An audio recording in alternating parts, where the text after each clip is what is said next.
Good afternoon, everybody. My name is David Slade. I'm a commercial real estate partner here at Wright Hassall Solicitors in Leamington Spa, and you are all very welcome to our real estate event, which we are presenting jointly with Holt Commercial, one of the leading commercial surveyors in the Coventry and Warwickshire region, with, like us as commercial real estate solicitors, very much a national reach beyond the region.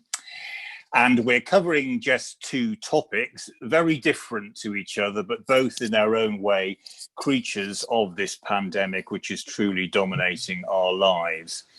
And those topics are sales and leasebacks and the recent changes introduced to the planning use classes order.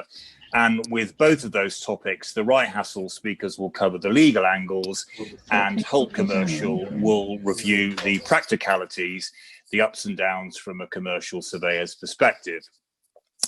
Now, we'll cover sales and leasebacks first, and your speakers will be from Wright Hassall, my colleague Bhavika Mistry, an associate in our real estate department, and from Holt Commercial, David Allen, a director there with a specialism in investment and development funding.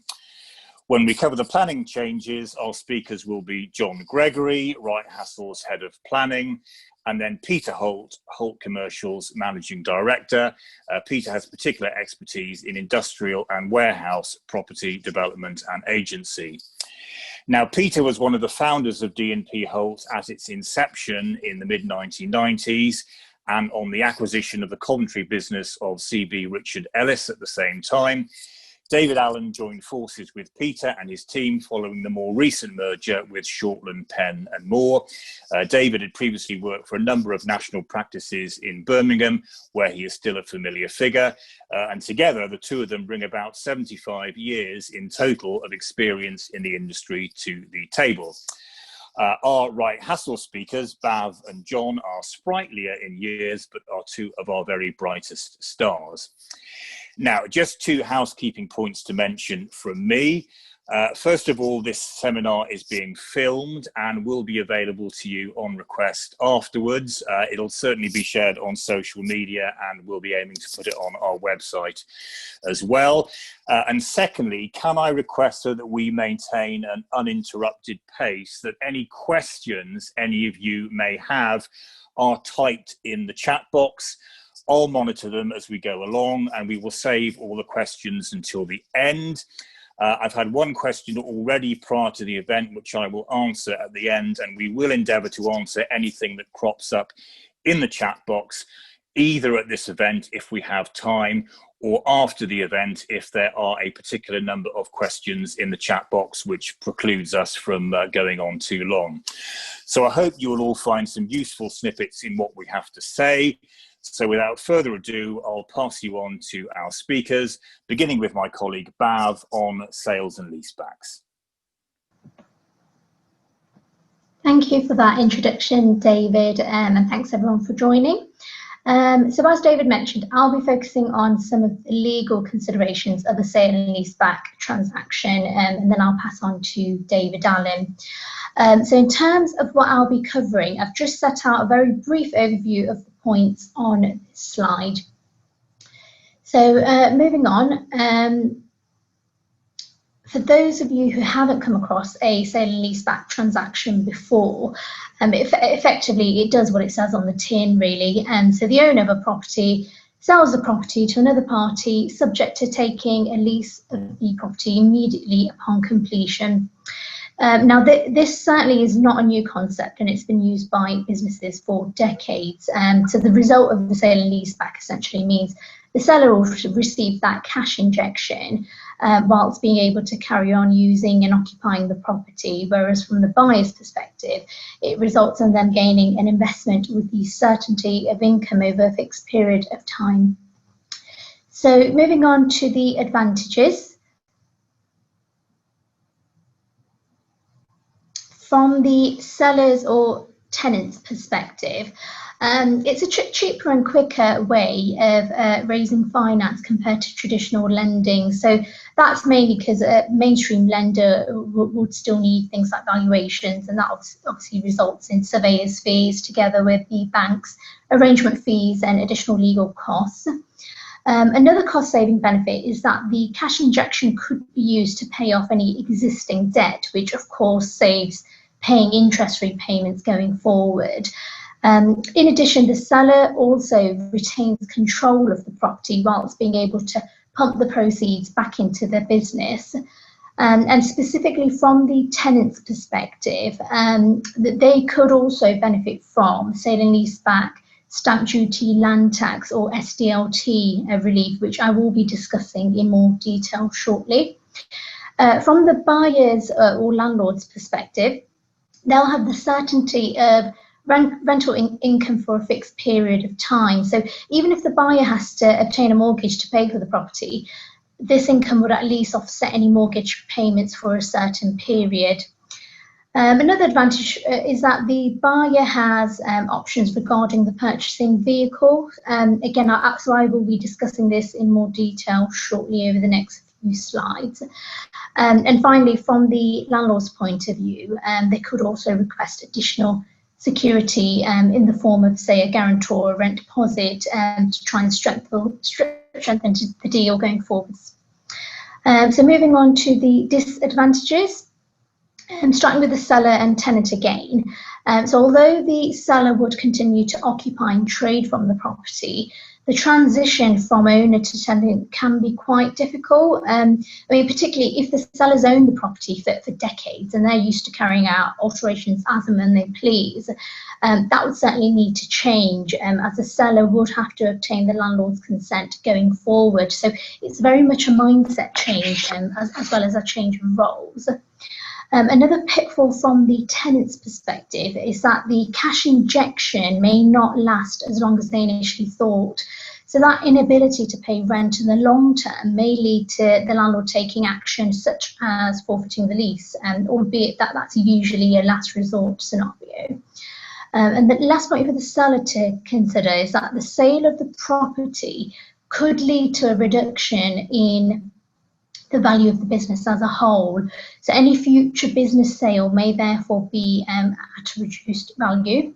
For the buyer or landlord, I've already discussed the first point in relation to the tenant being unable to pay the rent. So moving on, if the tenant does push to limit its repairing obligation by a scheduler condition, then ultimately the landlord may still need to incur costs on dilapidations at the end of the term. So I will be discussing this point in more detail on the next slide. And that leads on nicely to my next point, which depends on the type of property in question. So if the tenant only requires a lease of part of the property as opposed to whole, then this would be an internal repairing only lease, and that usually still provides for the landlord to repair and maintain the structure and exterior of the property, resulting in additional costs. And finally, unlike the tenant, the buyer cannot benefit from sale and leaseback SDLT relief. I will, however, touch upon group relief in the next few slides, which may be an option. So moving on to the lease terms. Now, I don't intend to go through all of the main terms of the lease, as David Allen will be discussing this in his presentation too. But I just wanted to select a few points on my slide. So the first point is the repair obligation, which is a really important term. Now, I'm sure many of you have already come across FRI leases, which are fully repairing and insuring leases, and that essentially puts the onus on the tenant to repair the whole of the property. Now, for some of my tenant clients that I've acted for in the past, they don't always appreciate the full extent of this obligation, which is completely understandable because, I mean, in plain English, to keep a property in good repair and condition would ordinarily mean any damage caused by the tenant throughout the term should be repaired. Now, unfortunately, that's only part of the obligation, as it also implies that the tenant must put and keep the property in good repair and condition at the start of the lease. And this is still the case when the wording in the lease doesn't expressly include to put and keep. And that's been established in case law since the 19th century. So from a tenant's perspective, they should always try and negotiate a schedule of condition if the property is in a poor state of repair. And the only other consideration on repair that I wanted to mention is for newly constructed properties. So a tenant should try and carve out any obligation to repair damage caused by an inherent defect, which relates to the design or construction of the build. And this shouldn't really be contentious from the landlord's perspective, assuming they've got the benefit of any collateral warranties. So just jumping forward to point 4, the rent-free. For those sellers that are already struggling financially, which is probably why they're doing the sale and leaseback in the first place, any rent-free period that they can agree will definitely help their cash flow for a fixed period of time. Moving on to point 5, if the lease is of a longer term, then a tenant should really try and ensure that it's got the ability to assign or underlet or share occupation with any group companies to allow for flexibility. Now, under Section 19 of the Landlord and Tenant Act 1927, landlords should be aware of their statutory obligation of not to unreasonably withhold consent to assign the lease. Now, most commercial leases these days include this as an express obligation anyway.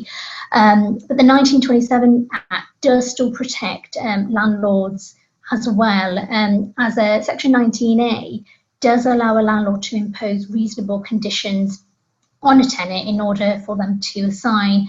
But again, ideally, it's best for a landlord to try and include these conditions and circumstances expressly in the lease. So moving on to the next slide. Just wanted to discuss the break option as well. So a break for either party may be required again for flexibility, especially if the lease is of a longer term. Now, if the landlord requires a break, then it should ensure that the lease is outside of the security of tenure provisions of the Landlord and Tenant Act 1954. This is just to prevent the potential complications of the landlord having to go through the statutory procedure of terminating a protected tenancy, which is limited to certain grounds that can be relied upon under the 54 Act. But for tenant-only break clauses, tenants should really try to agree the conditions from the outset and push back on having to provide vacant possession or a condition linked to the breach of tenant covenants in order to avoid a landlord trying to frustrate the break on any minor breaches. The final point I wanted to discuss on this section is the Landlord and Tenant Act 1954. So if the security of tenure provisions are excluded, then as a practical point, the buyer needs to ensure that the warning notice and declaration is served prior to exchange of contracts, which is when the seller will become contractually bound to take the lease. So it's not good enough just to do this prior to completion. It must be done before exchange in order for the lease to be validly excluded. So moving on to the options of structuring a sale and leaseback. Now, many of you will have heard of a PropCo-OpCo structure, which is essentially when a company separates the property from the operational functions. So in practice, it's the OpCo who would take the lease as the tenant and then use the sale proceeds to pump back into their business. And then PropCo as landlord will receive that steady rental income from OpCo, which also gives the PropCo the option of using the property to raise finance. Now, another way of structuring a sale and leaseback is to transfer the property into a pension scheme. So this is usually likely to be a self-invested personal pension, which is a SIP, or a small self-administered scheme, which is a SAS. Now, this is, well, it could be a really cost-effective option, as the pension scheme would effectively act as a tax wrapper, because the rental income that comes in would be received free of tax and subject to certain restrictions. A SAS can also raise finance against the property for up to 50% of the value of the assets of the scheme. Now, the only thing with this option is parties still need to be aware of HMRC's rules, which require connected parties to still deal with any sale or lease on an arm's length basis. The final option I just wanted to flag is in relation to the leaseback element. Instead of just having a rack rent lease, some buyers do prefer to grant long leases at a ground rent, which is put in place just above the occupational rack rent lease. This can be quite attractive for landlords if the ground rent can be increased regularly, and so essentially they'll have the benefit of both the ground rent and the rack rent income. Now moving on to the SDLT relief. So as I touched upon earlier, the tenant may be able to apply for sale and leaseback relief. Now I've set out the conditions which need to be met on my slide. But one important thing for the tenant that I wanted to flag is it can only be eligible for the relief if the entity of the seller and the entity of the tenant are the same. So any connected party or any connected company wouldn't be good enough to apply. Now, as the relief is 100% relief, this could actually be a large saving for the tenant, especially when there's hefty rent involved. Now, if sale and leaseback relief can't be claimed, then the buyer may be able to claim group relief depending on the structure and ownership of the seller and buyer. This is still subject to certain restrictions, but it may benefit a PropCo-OpCo structure. So moving on to VAT considerations. If the property has been opted to tax by the seller, or if it's a newly constructed property in the last 3 years, then VAT will be payable on the purchase price. So the buyer should really try to find out this information from the outset, as it would increase any SDLT payable, and it would also affect the tenant's cash flow because VAT would still be payable on the rent. Now, this may not be a concern if the tenant's VAT registered, but that of course will be dependent on the nature of the business in question. Finally, I just wanted to flag some practical points for both parties. Now, firstly, with the buildings insurance, it's only when the lease is completed that the insurance obligations on the landlord and the tenant come into place. So in practice, it'd probably be best for both parties to ensure their separate interest in between exchange and completion, assuming that there's going to be a gap in between the two. Moving on to allowances, practically, rather than the full amount of the sale proceeds being transferred to the seller, who in turn will need to arrange for an immediate payment of the rent instalment, it's easier for both parties to agree to deduct the rent on completion, which is it's less of an admin burden for the seller.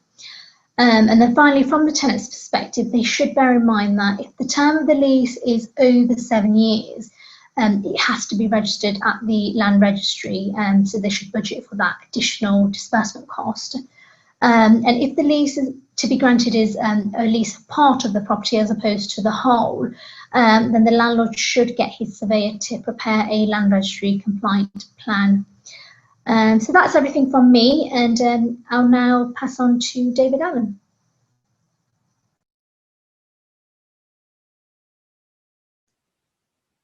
Right, helps if you unmute. Well, welcome from Tier 2. Thank you for that resume, Viveka. Hope you're not all webinared out. So looking at the property aspects, we can just move on to next slide. There will be some overlap on these slides, so forgive me for that. So I'm not going to go through every point. Sale and leasebacks, as we've already said, have been in the news. I'm going to look at 3 fundamental aspects, really: financial, property, and the lease. So why do a sale and leaseback? Well, it's 100% capital raise, so there is no buffer. So you've got to get it right if you're buying. You haven't got that buffer zone that a lender might have. Classically, it assumes that investment value is higher than the vacant possession value. So there is value in the lease, and that's why we've been concentrating on those clauses. From a buyer's point of view, if you're confident of your tenant, you'll want as long a leaseback as possible because it takes on more of a bond-like Form, why is there demand? Well, there's nothing on deposit and nothing on bonds, which is the cleaned up version of saying it, for those who've heard my views on returns on outside of property at the moment. Fundamentally though, what is the financial state of the future lessee, and what will their future prospects be like when looking at their balance sheet and their cash flow forecast, having taken on that lease? Does the property matter to them? And the lot size and the occupier grade will determine the buyer profile. We've already said that the owner loses the future growth in value, but if they're there to survive, well, that might be a very compensating factor. Don't underestimate the change in mindset from owner to lessee. And patently, everything is custom made for the property and the sale and leaseback and the tenant. So can I have the next slide, please? What are the drivers of value? If you're looking at the financial side, financial strength is vital. And just say here and now that I've learned day in, day out that a Dun & Bradstreet 5A1 rating is not investment grade, necessarily investment grade. And that even local authorities and universities are graded. Surprisingly, when you ring up the annuity funds to find out who's graded at what. So is there a sustainable business plan? I think a lot of investors look beyond just the historic figures. And you've got to do that with the spectre of CVA. So who owns it? I have a hang up about private equity not being particularly nice to landlords, but I won't labour that now. That's probably for another lecture. I know we're going to touch on COVID measures on rent collection, which has hardly really helped matters of late in terms of landlord and tenant relationships. So if you turn that coin on the other side, tenant considerations. Is the lessee in difficulty, or is it really a desire that's strategic, so money in the business and not in the property? Is it structural? Are they running out of money? Is their business not doing well? Is it cyclical, which you might say Rolls-Royce would be in at the moment, or people like Topps Tiles who've done sale and leasebacks of late, same as Next, Ted Baker. You might contrast that with Debenhams and, sorry, let me get rid of the call. The House of Fraser deals where a lot of money was extracted, very high rents were payable for a very long time, and the business couldn't support it. Toys R Us is probably the opco that really did go wrong, and Travelodge, well, they've done a lot of favours to a lot of people, haven't they? Next slide, please. Property. Please use a surveyor, I would say that. How specialised is the building? If it's very specialised or old, what is that reletability like at the end of the lease? And that end of the lease might be if the tenant fails. So again, these are interrelated. If the tenant's very strong, frankly, you could let virtually anything. Letting of land is wonderful because there's nothing on it. So which sectors are favoured at the moment? Well, awful cliche, beds and sheds, but that does include care homes. Surprisingly, there is a demand out there for that. I put not retail, but that does exclude supermarkets because there have been recent Waitrose and Sainsbury deals. Leisure, well, you might have said cinemas until very recently with no James Bond. Hotels, they may come back again. Occupier thoughts. How long is your lease going to be for, and does that property actually suit you? Because if it's not easily relettable and you can't see a long-term business plan for it, why take a long lease on it? So one might apply the same criteria to a department store at the moment. What state of repair is the property in, and what works might have to be carried out? I once did a sale and leaseback on a 25-year-old property for 25 years. I understand the lease has been extended again. So when some person has to sit there and agree the terminal schedule of delapse, that property is going to be probably in excess of 50 years old. So can I have the next slide, please? From a surveyor's point of view in the lease, what are we looking for? From the landlord's point of view, minimum 15 years unless it's redevelopment. Ideally 25 plus. That could exclude ground rent type deals, which could be for longer leases at lower rents. Should the rent be market value or a percentage? Should the rent review be index linked? The latter improves the bond-like qualities, but at the same time might completely over-rent the property. Repair, I think schedules of condition reduce investment value, but Bhavika's already touched on the liabilities under an FRI lease. Breaks, not keen on them if you're a landlord, unless it's for redevelopment. If it's redevelopment, we want it outside the L&T Act. Buyback clauses. We've not gone through that in great detail. What basis is that buyback clause in? I dealt with one where the value of the Sale and Leaseback was in an excellent covenant, and unbelievably, the buyback clause was a vacant possession value for quite a specialist building. So well done to whoever advised the purchaser on that. My old practice were advising the tenant, I seem to remember. The other place buyback clauses really come into play, of course, are on strip income deals, and you could do a whole seminar on that. But bluntly, and I did, excuse me for looking down at my notes, but if you take the present value of 4%, after 25 years, that reduces the value down to 0.3%. If you go out to 35 years, it's under 0.2%. So you can see that they are often used in ground rent type leases as well. What are the balance sheet implications? The only place I've seen it reported when I did a bit of research for this, and I'll plug CoStar in an effort that they might pay us some money back for plugging them rather than us continually paying them, is that Topps Tiles did report the implication of IFRS 16 on their balance sheet, but it was amazingly counterbalanced by their benefit of the lease for them to use. So what are the priorities? Is that maximizing proceeds over the rental commitments? The tenant will want flexibility, but the landlord wants to know that they're not leasing to anybody who's going to be a worse covenant, financial covenant, than originally. So it's a trade-off of flexibility against certainty every time. So yeah, strip income deals are the ultimate cash flow investment, and they're very similar to the ground rent deals that people like Alpha Capital have been doing and so on. But that's a different market. I'm dealing with the simple form today. So some final thoughts.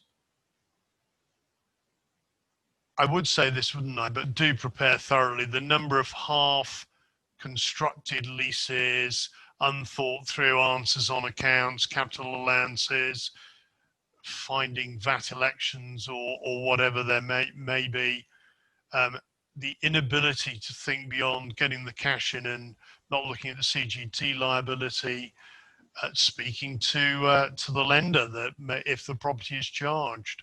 And I think fundamentally be honest and say, where is the cash going? Is it debt reduction? Is it capital investment? Or is it part perhaps of a retirement plan? And I think we've already laboured this, but do sort out the VAT position before offering. So that concludes my thoughts. I'm sure there'll be some questions. And back to you, I think probably John now, isn't it? Yep, thank you, David, and good afternoon, everybody. So a similar format for the planning youth classes order as for the previous topic. I'm going to take you through the legal changes to the youth classes order, and I'll hand over to Peter, who's going to talk about some of the more practical issues that may arise as a result. So first then, in order to understand the changes, it's helpful to remind ourselves of what the youth classes order actually is and what it does. Put simply then, the use classes order groups together common uses of land for planning purposes. So the uses within each class are considered broadly similar to each other. So for example, use class B2 groups together general industrial uses, use class B8 groups together storage and distribution, and so on. Next slide, please, Anna.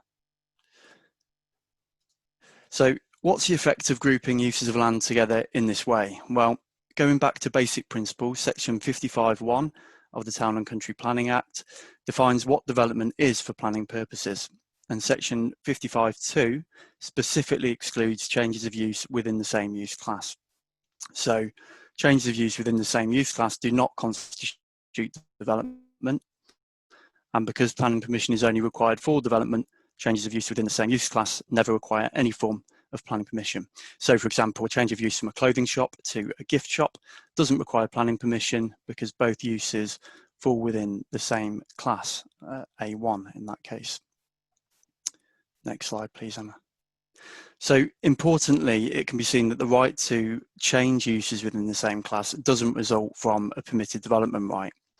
Permitted development rights relate to development which is granted permission by the General Permitted Development Order. But as we've seen, the effect of 55(2) is that the changes of use within the same class are excluded from the definition of development altogether. Put simply, if it's not development, it doesn't need permission, whether that's express permission from the council or whether it's deemed permission granted by the General Permitted Development Order. Now, of course, changes from one use class to another use class, so for example, C2 to C3, will usually fall within the definition of development and require permission. And some of these forms of development do benefit from permitted development rights. So for example, there are permitted development rights allowing agricultural buildings to change to residential, hot food takeaways to change to shops, and so on. Next slide, please, Emma. So what has changed? Well, the most significant change and the one that certainly generated the most controversy is the creation of new use class E. And class E relates to commercial, business and service. It includes retail, restaurants, offices, financial and professional services, indoor sports, medical and nursery uses, along with any other services which is appropriate to provide in a commercial, business or service locality. So it can be seen that Class C captures a wide range of uses and effectively it subsumes the old use classes A1, apart from those shops falling within the new community use, which I'll come on to, A2, A3, B1, and elements of the old D1 and D2 classes such as nurseries, health centres and gyms. Now, there's clearly some scope here for argument about what constitutes a service which is appropriate to provide in a commercial locality. For example, travel agencies, hairdressing, hire shops and funeral businesses were all previously specifically listed as being A1, even though they don't necessarily involve the retail sale of goods. Now, these services aren't specifically listed as being Class E uses, but I think it's arguable that all of them can be said to be services which is appropriate to provide in a commercial, business or service locality. And if they are, then we need to think about uses such as nail bars and tattoo parlours that up until now have always been considered sui generis uses. Well, it seems to me at least arguable now that these uses provide services that are appropriate for a commercial, business or service locality. And if they do, then we're really looking at a hugely broad range of uses that are now wholly outside the scope of planning control, although I'm fairly sure the point will be debated at future appeals. So, as well as Class E, we see the creation of new use classes F1 and F2. F1 is learning and non-residential institutions and includes non-residential educational uses, museums, art galleries, libraries, public halls, religious institutions and courts. And F2 is a new local community use and includes use as a shop of no more than 280 square metres, mostly selling essential goods, must include food, and the shop must be at least 1 kilometre away from another similar shop. And you've also got their uses as community halls, areas for outdoor sport, swimming pools, skating rinks, So the explicit aim of new use class F2 is to protect shops and other uses which are relied on by communities by ensuring that these aren't subject to the free-for-all, which is now class E. Now, there's no further guidance yet on what constitutes essential goods or what the threshold is for mostly. So again, there is almost certainly going to be some future disagreement and debate about that.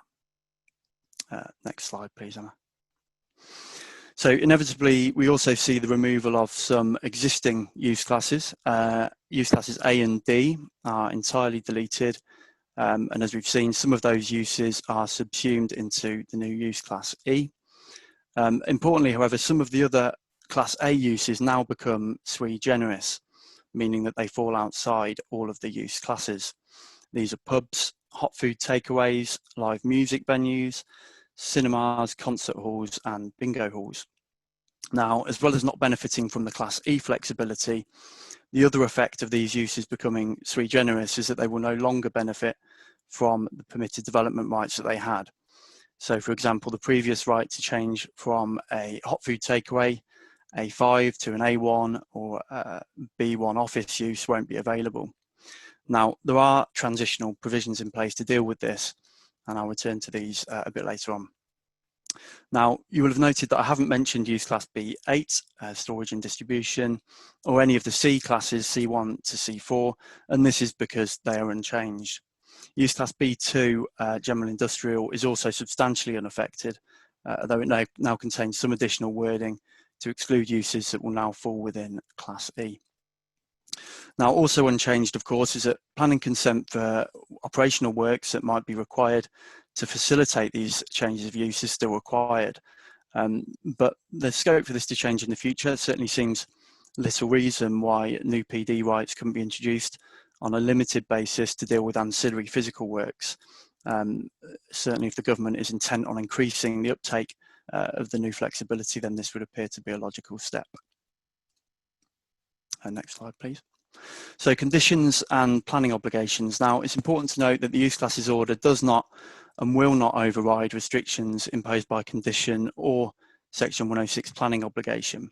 So, for example, a planning condition prohibiting the use of an existing office for retail would still be breached if the office changed to a shop, even though both uses would now come under Class E.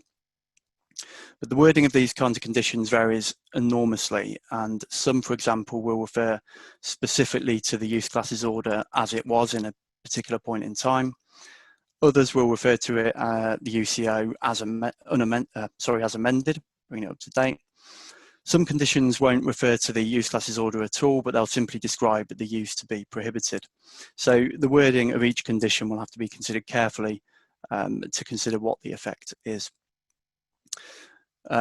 Worth noting that the introduction of Class E will be a material consideration when applying to have these kinds of conditions discharged or varied. And so whilst the changes won't override existing conditions, the prospects of having these varied or removed will be much improved in most cases. So a word on planning policy. There are clearly going to be implications for local and national policy. For example, policies restricting out-of-town retail and the extent of non-retail development on the high streets. I recall just locally in Warwick District, there used to be a policy restricting the amount of continuous non-A1 shop frontage that would be permitted in town centres. And I think there's still a policy restricting out-of-town retail development. Well, it's difficult to see how that kind of control could be exercised effectively now, given what can be done within the scope of Class E. And indeed, the updated national planning policy guidance now indicates that some such policies will have to be updated. Now, whether and to what extent councils will use conditions to restrict changes within Class E remains to be seen, and it's actually unclear whether the government anticipates that councils will use condition to regulate changes within Class E where appropriate, or whether it's supposed to be left entirely to the market, and we'll have to see how that develops. On a national level too, we've got paragraph 7 of the NPPF relating to ensuring the vitality of town centres. Paragraph 7 provides for the sequential test to be applied to out-of-town retail uses. and it says main town centre uses should be located in town centres, then in edge of centre locations, and only if suitable sites are not available or expected to become available within a reasonable period should out of centre sites be considered. However, you'll have noted that Class E includes some town centre uses and some that are not. So for example, you could now apply for permission for a new nursery or medical centre out of town and subsequently change it to a shop without any need for planning consent. And interestingly, the trickle of appeal decisions that we've had where Class E has been referenced to date do indicate that inspectors are treating the introduction of Class E as a material consideration of some weight. One recent decision in particular involved a change of use from a shop to an adult gaming centre, which is of course outside Class E. Inspector granted consent and cited the changes to the use classes order as being material, simply because it indicated the government's direction of travel in terms of more flexibility for town centre uses. Now, I'm not entirely convinced by this approach. Gaming centres clearly been kept outside of Class E for a reason, and I think the government really has only decided on internal flexibility within Class E rather than outside it. But it does show the broader significance that these changes could have. So when and where do the changes take effect? Well, the amendments apply anywhere in England, not Wales. And as we've seen, not just on high streets or in town centres, but they apply everywhere. And the changes are effective from September 2020, subject to the transitional provisions, which I'll come on to now. So a word on the transitional provisions. Well, in short, the effect of these and what you need to note about these quite complex provisions is that for the purposes of the general permitted development order, the use classes are read as they were previously, so as they stood on the 31st of August 2020 before the amendment order took effect, and that will last until the 31st of January 2021. So the effect of this, of course, is that the permitted development rights that I mentioned earlier, for example, those relating to hot food takeaways, will remain exercisable as they were until the end of July 2021. After that, those PD rights will no longer apply, but we expect, or we hope at least, that the GPDA will be amended at that point and that new permitted development rights will be introduced that are appropriate for the amended use classes order. However, if you do have clients with, in particular, hot food takeaways who are considering changes of use, then I think I'd advise them to consider getting on with that before the 31st of July next year rather than delaying. Finally, applications for prior approval in relation to permitted development rights and Article 4 directions that withdraw permitted development rights in certain areas are to be read as if the use classes order hadn't been amended if they were made prior to the 1st of September. So that's all I've got to say on the legal changes for now, and I'll hand over to Peter, who will speak a little more about the practical implications. Good afternoon, everybody. Good to be with you. Can I have my first slide, please, Emma?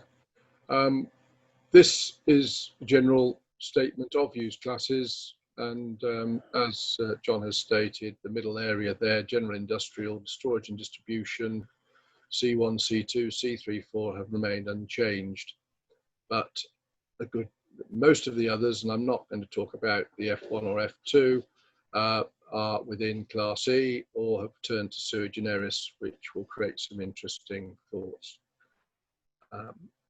Next slide, please, Emma. Property considerations, I'm going to briefly talk through covenants. I'm talking there more related to restrictive covenants. Then comment on how this might affect valuation. Briefly talk about development rights, which John's mentioned. Just then the question of rating in the future and the valuation officer and how they're going to treat these use classes, and then some minor conclusions to finish. Next slide, please, Emma. Freehold title. Land registry will have terms and restrictions. Some freeholds will have restrictions in use, and this needs to be checked to make sure that something that somebody may have assigned or sold a property and put some restriction on it because they've got another use nearby. So it won't necessarily allow you to go to any of the specific uses. In long leasehold, these of course quite often have planning uses within them or restrictions of use, and the freeholder would need to be approached if you wanted to change from maybe A1 to A3 when it was specifically going to be used for shop purposes. That may cost you if the value is going up. And obviously there are a lot of public sectors, Coventry in particular, hold a lot of long leaseholds, and they can be quite difficult when it comes to change of use from what's been allowed, and tend to look for some compensation for allowing it. Will the government put a bit of a lien on the local authorities to say, well, we want flexibility in these areas. If you've got a long leasehold, shouldn't you be more flexible in what you allow to allow the intentions of the use classes order to take effect? In leases, as those who've held leases will realise that a lot of them do have restrictions on user. They don't want general industrial buildings to come into the city centre, and the planners wouldn't allow it. But in general terms, that needs to be looked at carefully before starting to slide from some of the uses within the E-class. Specifically there, of course, we've got shopping centres, and those quite often have fairly insistent use classes within their leases. They want to make sure that they don't end up with too many of the same type of shop or restaurant within the shopping centre. So again, those can be more specific, and when taking on leases of that nature, you need to be make sure that you're aware of those restrictions. And if you do want to change them, then you'll have to go to the landlord to see what you may be able to do. And of course, John's mentioned planning restrictions. Quite often you'll end up with a small light industrial unit on an industrial estate, which will be specifically state it's got to be used for industrial purposes, in which case to transfer may be restricted by the planning system. But again, one needs to look at the planning consents that the property has got and whether there are any specific restrictions within that to prevent you transferring within the E-class. Next slide, thank you.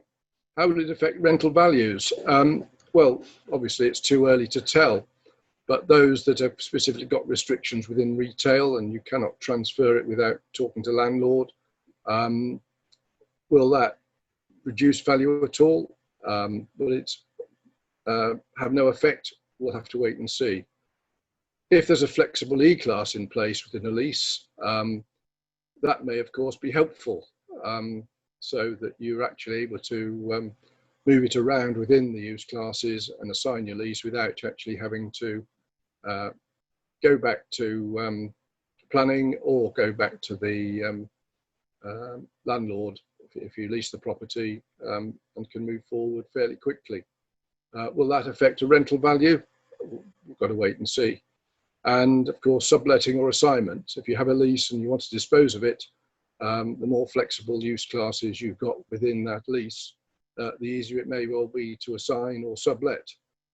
If you do have to go for a planning consent, of course, that's 6, 8, 10, 13 weeks before a consent comes through. And of course, landlords won't always wait if the property is empty for somebody to go and get a planning consent. So, and or the assignee, or if there's other people around, they won't wait for you. Capital values, will this improve if no restrictive covenants?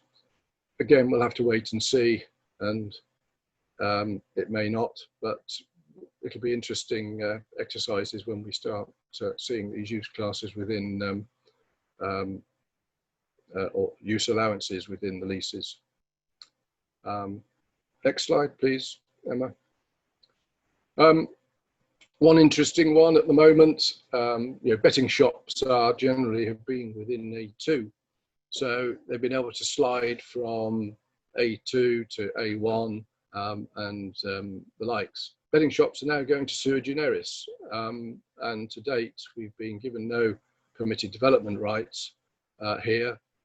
So an existing betting shop is now sui generis. So if it wants to slide back to A1 or A2 or A3, a planning consent is going to be required, which seems a little bit perverse when they're wanting flexibility. So on the one hand, they don't want hundreds of betting shops in the street, and yes, they've insisted on sui generis use, but perhaps permitted development going back the other way should be allowed.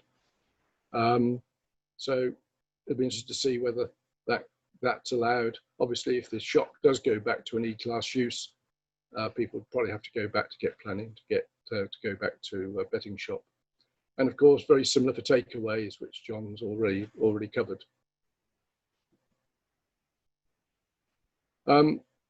Interesting, I've just sort of thought about this, whether it's going to be real or otherwise, but we've got a revaluation coming up in the next year or three. This will depend, of course, on whether the government extends the date for the next rating revaluation. I don't know. But, you know, under the Class E, an industrial unit that's been very much used for light industrial things, unless there's covenants in the planning and or the freeholder, arguably they can be used for retail. Is the DV going to look at that and decide to increase the rateable value because it's used for retail or not?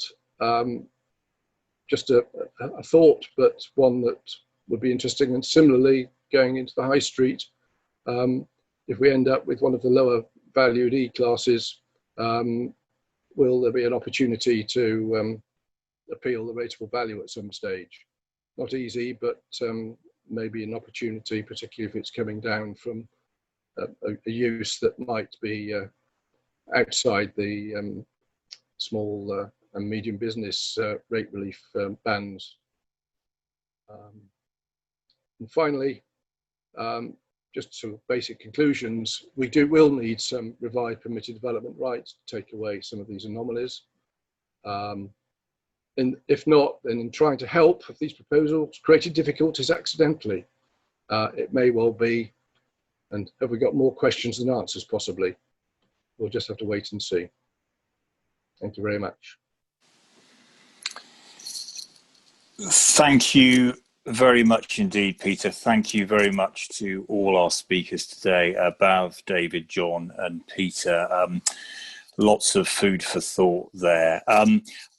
I've been monitoring the chat box and I haven't seen any questions cropping up in that. It might be that I haven't been looking at the chat box correctly. So Emma, do tell me if we've had any questions. But before we go on to that, I'll deal with the one question that I had before the event, as mentioned at the start, which is a sale and leaseback question. It was a question from David Smith of Strata Real Estate, and it was a topical one. So David asks, if an investor is arranging a sale and leaseback deal with an occupier that's currently in a riskier sector, such as high street retail or hospitality, can an investor legally request the occupier to opt out of the government's protection not to serve notice for unpaid rent under the Coronavirus Act? And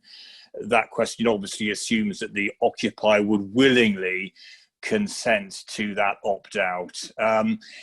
And my answer to that one, David, is this. The limitations on landlords enforcing remedies for non-payment of rent are contained in the government's overriding statute for anything COVID related, the Coronavirus Act 2020. They're in section 82 of that act. And my reading of the Coronavirus Act is that you can't contract out of anything under that act. So the simple answer to your question is no. But the one thing I would want to stress is that there are only three things that a landlord is actually barred or hindered from doing. And they are one forfeiting the lease for non-payment of rent, and currently landlords are barred from doing that until 31st of December this year. That might be extended later, but that's the date at the moment. The second thing the landlord is barred from is issuing proceedings to make the defaulting tenant insolvent. That's also barred until the 31st of December this year. And the third thing that landlords are hindered from is exercising CRAR, C-R-A-R, seizure of tenants' goods for non-payment. And that's currently barred until there are at least currently 276 days unpaid rent by the tenant. Now, what the Coronavirus Act doesn't suspend or relax is the underlying liability for the rent itself. Therefore, all other remedies for all rent accrued due are still there. And that includes more aggressive remedies, such as simply suing for unpaid rent or drawing on a rent deposit, or more conciliatory remedies, such as agreeing a waiver of, say, 1 or 2 quarters rent, or agreeing a deferment of some rent until sometime in the future. And we're obviously seeing quite a lot of that at the moment with lease re-gears and other sorts of variation. But the underlying liability for rent for the tenant isn't taken away in any way by the Coronavirus Act. It's just that certain methods of enforcement, notably forfeiture and insolvency proceedings, are subject to a moratorium until the end of this year at the moment. So I hope that broadly answers your question. Emma, I don't know whether there were any other questions in the chat room that I might have missed. There aren't any that I can see at the moment, David, no. Right. Shall we try just asking if anybody wants to unmute themselves and shout out? Yeah. Any?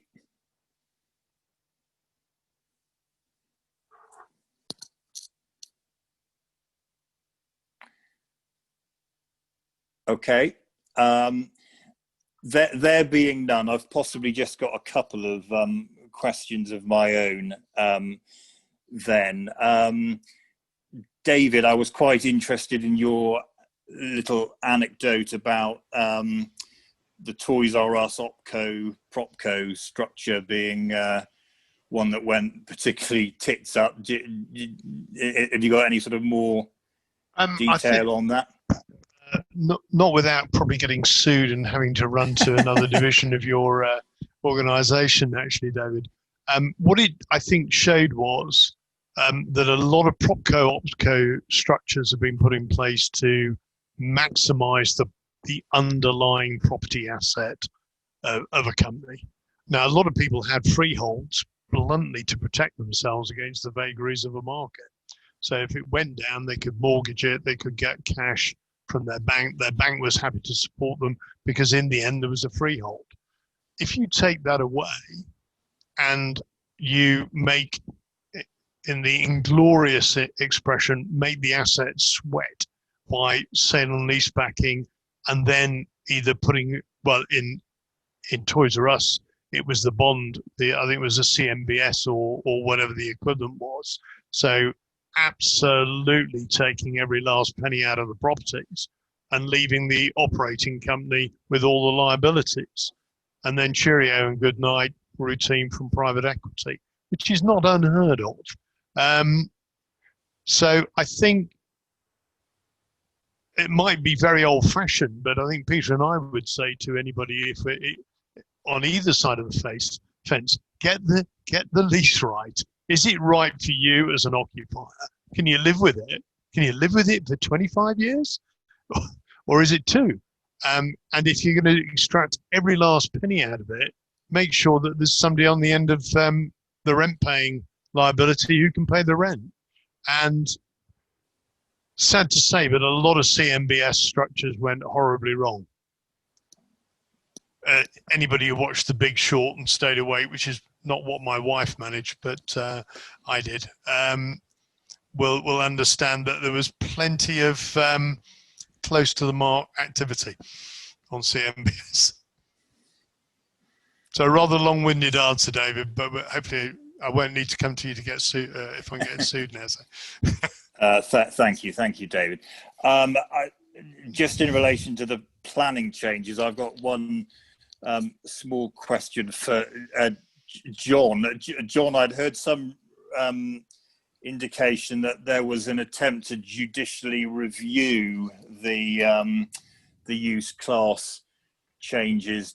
Do you know anything about that, how that's going on, and whether you think that has any legs at all, or is this thing set in stone, do you think?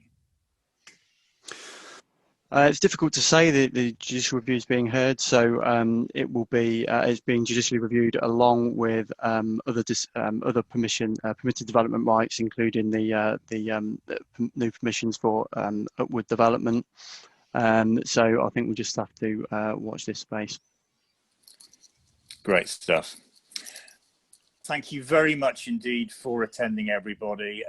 Thanks for joining us. And if you do have any questions that you think about after the event, feel free to email either me or Emma Marsh. I'm David Slade, david.slade@wrighthassel.co.uk, or emma.marsh@wrighthassel.co.uk, and we'll happily answer those or direct them to any of the speakers today. But thank you very much indeed, everybody, for joining us, and I hope there was some useful stuff there from the 4 speakers today. Thank you.